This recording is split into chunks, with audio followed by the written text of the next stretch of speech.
তারিখটা ছিল 6 জুলাই। রাতটা ছিল মঙ্গলবার। সময় তখন 4:02। পুরো স্টেডিয়াম নিস্তব্ধ। কোটি কোটি ব্রাজিল সমর্থকের চোখ তখন টেলিভিশনের পর্দায়।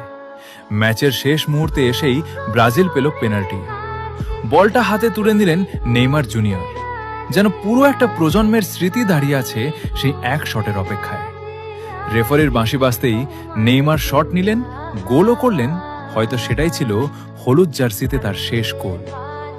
গোল করার পর চারদিকে করতালি, চোখে জল আর হৃদয়ে হাজারো অনুভূতি।